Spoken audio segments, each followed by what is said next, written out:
Hello students, today we will discuss about poems. Okay आज का हमारा टॉपिक है poem. Reading poems gives English learners the ability to learn new vocabulary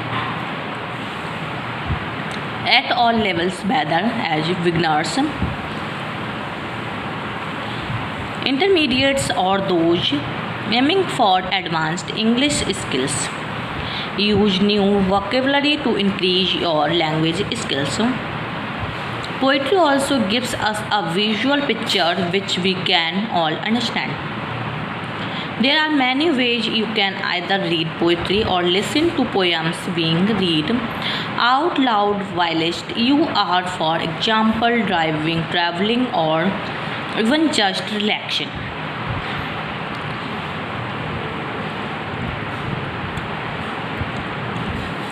Major steps of a poem. First, a model reading by the teacher.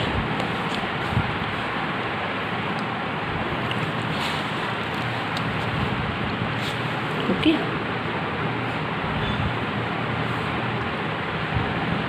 The prerequisites of a good model reading are the sympathy between the teacher and the pupils. The teacher should have an intelligent grasp of the message, a realization of the mood of the poem, and a pleasing and audible voice in order to put express the whole message of the poem. The teacher should read the poem in such a manner that the students are entranced. The message and beauty of many poems can be conveyed directly and intact to the pupils without understanding them perfectly. When the teacher is doing the loud reading, the students should look into their book and concentrate. Okay. Next, loud reading by the students. Step 2. After the teacher's reading, the students may be asked to read the poem loudly while imitating the teacher's mode of reading. By reading in the manner, the students would discover for themselves a latent sense of beauty. The students learn to learn English rhythms and get the ear trained.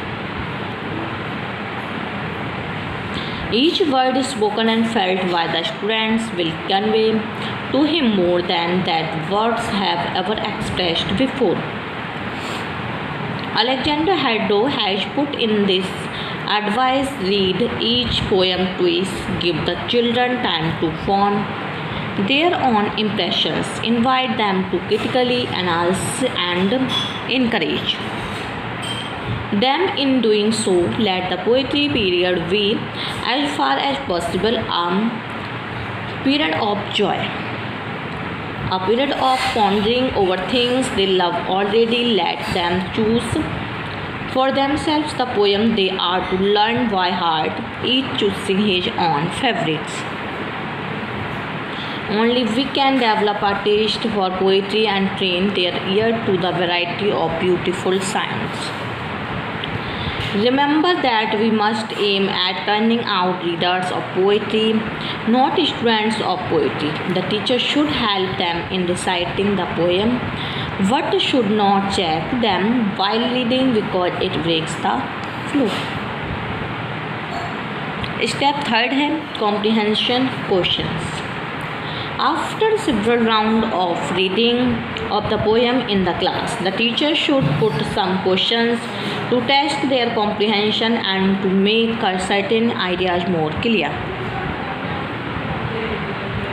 The questions should not spoil the atmosphere of the class and should not break the continuity of the poem.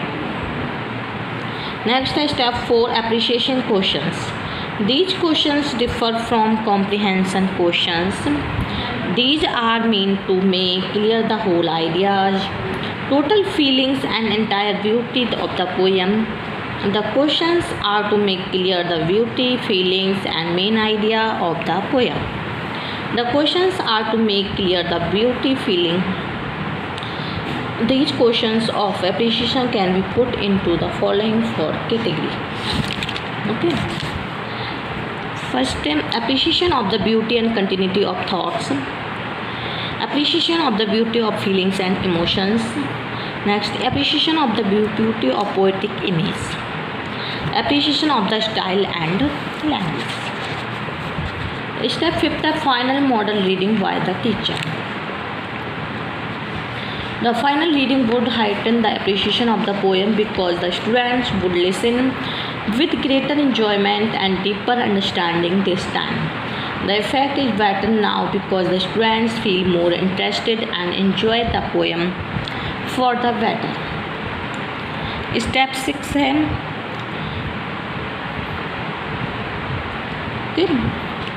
chorus recitations.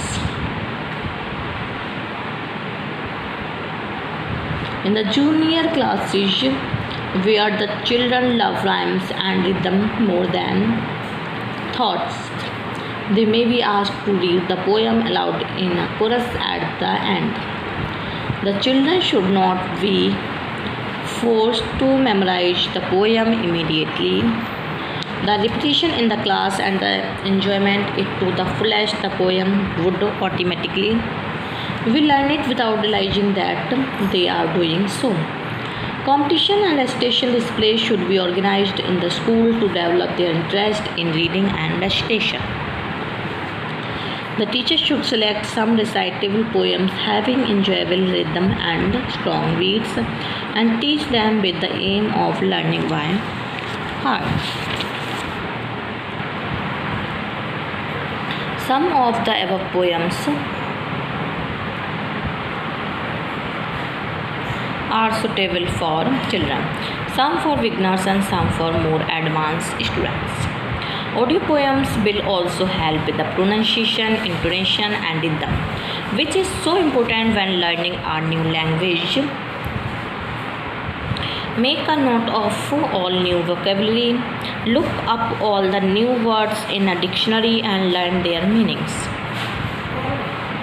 A good dictionary will also show you how to pronounce the new words and also expand your vocabulary.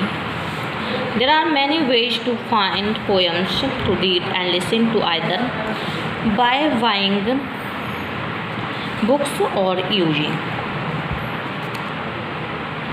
the internet to discover new poems. Enjoy all the varied poems out there to choose from, starting with easy poems and progressing to longer and more complicated poems. Some poems will make you laugh,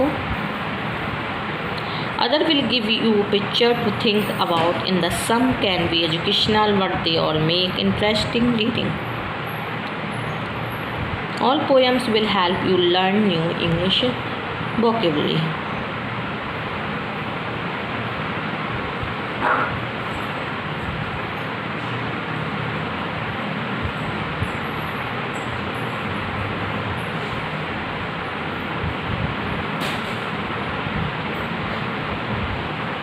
The teaching of the poem should have certain essential aspects to be observed.